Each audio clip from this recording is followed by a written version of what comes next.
Je voudrais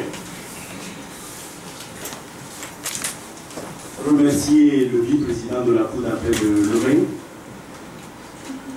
le juge Kourou, d'avoir bien voulu faire le déplacement de cette salle afin d'assister à ces débats.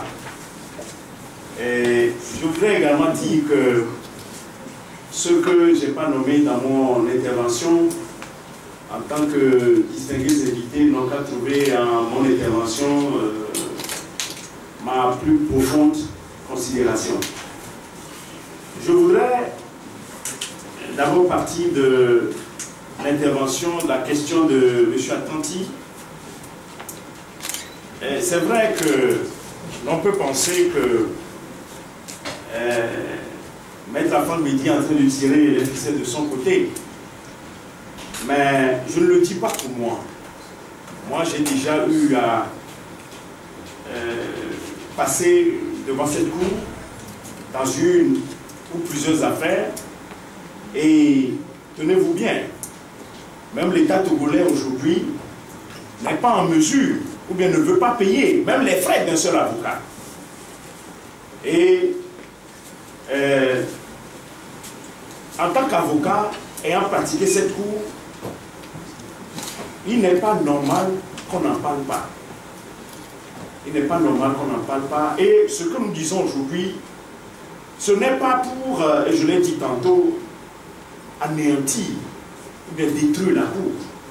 Puisque je l'ai dit tout à l'heure, en répétant que cette cour est pratiquement le dernier rempart des Togolais et de tous les justiciables de l'espace, ce DAO. Et justement, lorsque la cour montre des faiblesses, montre des défaillances, il faut qu'on les relève.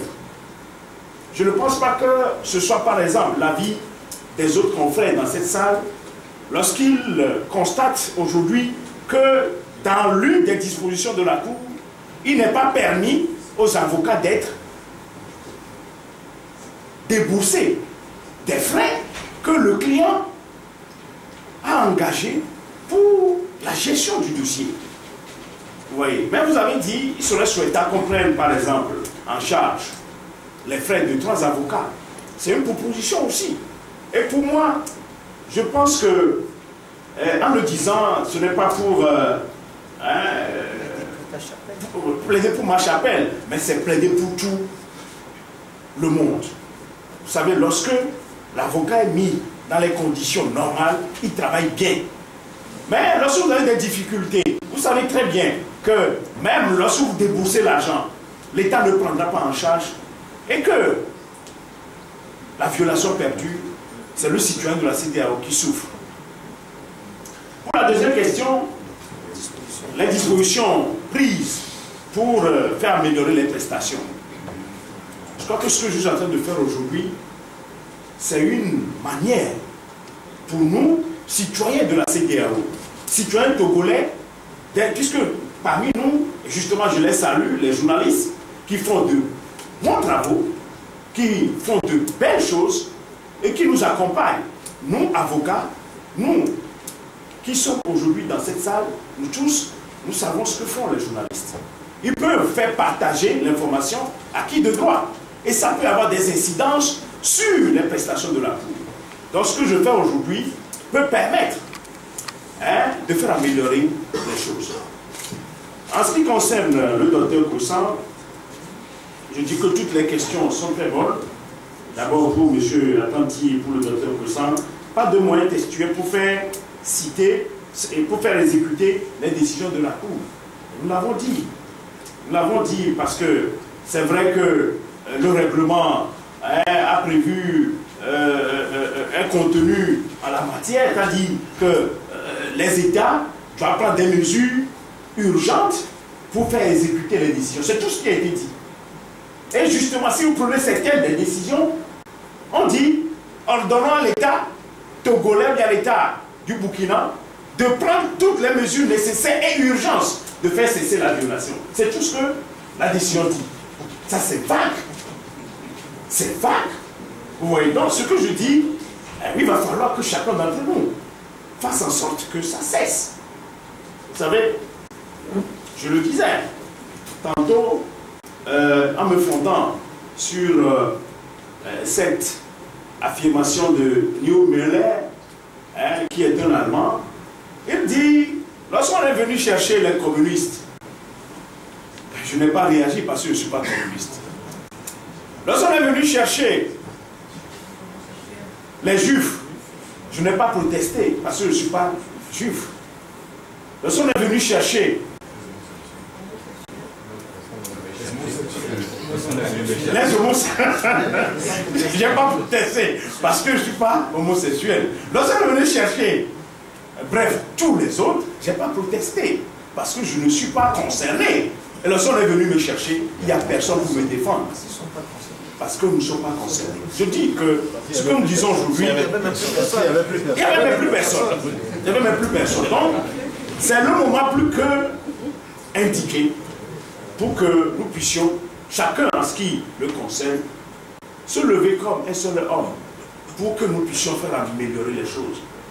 Et je l'ai toujours dit, le roi Guézo l'a dit, et il l'a déjà dit à son temps, lorsque chacun d'entre nous aura apporté son doigt, on va pouvoir boucher le trou de l'argent pour que l'eau n'y jaillit pas. Donc, il faut que chacun d'entre nous se mobilise pour ce faire. Alors, le juge communautaire et constitutionnel, et le juge communautaire, vous parlez de la Cour de la communauté, a-t-il le droit de violer la souveraineté des États? Je voudrais dire que la Cour de justice de la communauté CEDEAO a été créée par la volonté manifeste et évidente des États. Et si cette Cour marche, c'est pour le bien de la communauté CEDEAO. Vous avez dit que dans les autres sous-régions, il n'y a pas peut-être la même Cour. Mais vous savez que si ça a été fait chez nous, ça peut se faire demain ailleurs.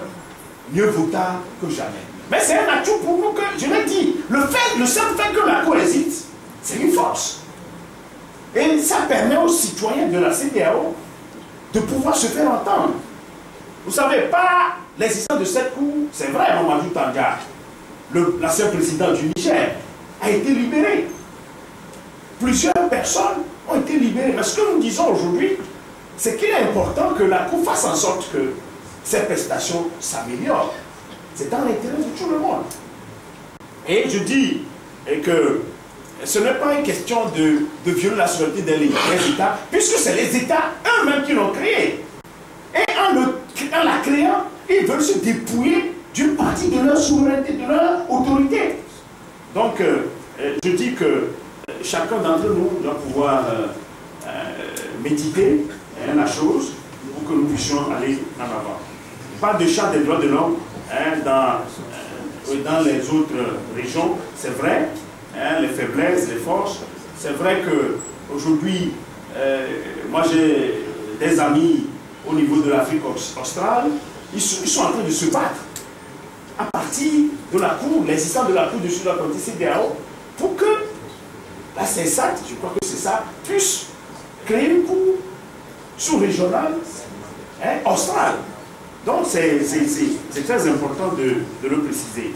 Et avant de constater que le fait pour la Cour de connaître les violations a pu contribuer à quelque chose. Bien, je dis que aujourd'hui, cette Cour fait beaucoup parler d'elle. C'est vrai qu'entre-temps, on ne connaissait pas cette Cour. Et la première personne à saisir cette Cour, j'ai devant moi mon excellent confrère Maître Javon, il était la première personne à saisir cette Cour dans l'histoire de notre pays. Et par la suite, des gens lui ont emboîté le pas. D'autres personnes l'ont fait. Il y a Maître Sylvain Atomessan, le bâtonnier Henri Comlan, le bâtonnier Dobrousse, bien d'autres encore ont eu à plaider devant cette Cour. Donc, je dis que notre souhait le plus ardent, c'est que les droits de l'homme regressent. Enfin, la violation des droits de l'homme regresse et que nous puissions aller en avant. Que, par l'existence de cette Cour, les États puissent comprendre que si, d'aventure, ils arrivaient à violer les droits de l'homme, ils y seront poursuivis. Oui, il y a le coût de la saisie, le professeur Bouguet. Mais en fait, la saisie de la Cour n'est pas payante. Vous ne payez rien. La seule difficulté que vous pouvez avoir, c'est le jour où les avocats doivent aller plaider. Puisqu'à Abuja, c'est pas à Thévier, il faut prendre l'avion. Ou bien, si vous voulez que vos avocats aillent là-bas fatigués, il faut leur demander de prendre le taxi en commun ou bien prendre leur voiture. Vous allez passer par l'Écosse et arriver. D'ailleurs, il y a beaucoup de dangers. Oui, la route.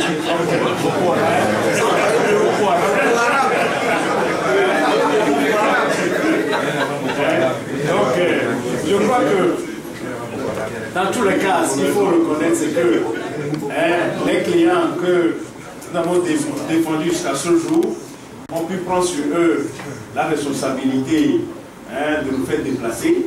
Mais il y a des citoyens lambda. Vous avez parfaitement raison, professeur. Mais qu'est-ce qu'ils vont faire? Mais tenez-vous bien, comme je l'ai dit tout à l'heure, il y a la possibilité de saisir la Cour par une requête envoyée par voie postale ou électroniquement. Donc, la seule difficulté, c'est le jour du procès.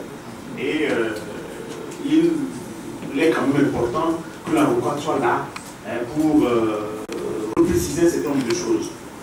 Le vice-président, vous avez parlé de la récusation. Je crois que c'est une bonne question que nous allons aborder. Parce que au niveau de la Cour, il n'y a pas un test interdisant que le citoyen, juge, officiant devant cette Cour, soit récusé au cas où son pays venait à être cité. C'est extraordinaire. C'est dommage. Ouais, donc, nous l'avons dit, et ça s'est transposé dans plusieurs dossiers, on a pu voir ce qui s'est passé. Je ne voudrais pas nommer qui que ce soit, mais pour moi, ça me chagrine. Ça me chagrine parce que pour avoir pratiqué, par exemple, un certain nombre de juridictions internationales, il faut quand même qu'on dénonce cela. Il faut qu'on dénonce cela. C'est pas bien. Par exemple, ce n'est pas la même chose qui se fait à la Cour européenne des droits de l'homme et même à la Cour africaine des droits de l'homme et des peuples. Donc, en tant que juge, vous avez soulevé cela. Je crois que vous êtes une voix autorisée pour permettre à ce que cette défaillance-là, cette situation se règle. Le pasteur Edo, merci. Que faire face à la réticence des États à exécuter les arrêts?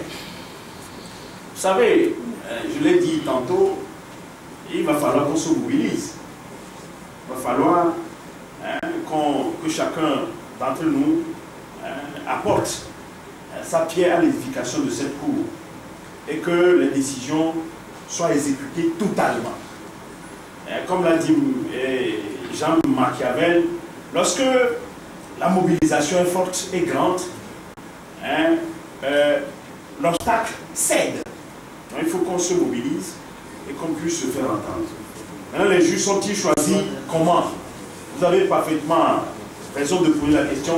Depuis 2006, il a institué un conseil judiciaire qui fait la sélection. C'est-à-dire, le Togo, par exemple, peut envoyer des noms, certains noms. Maintenant, ce conseil judiciaire qui est créé par la conférence des chefs d'État et de gouvernement a pour mission de sélectionner les magistrats en tenant compte de leur probité morale, de leurs compétences, et bref, de tout ce qui peut accompagner un bon juge. Et la sélection étant faite, on envoie le juge à la Cour. C'est ce qui se fait. Donc, merci pour toute cette première liste.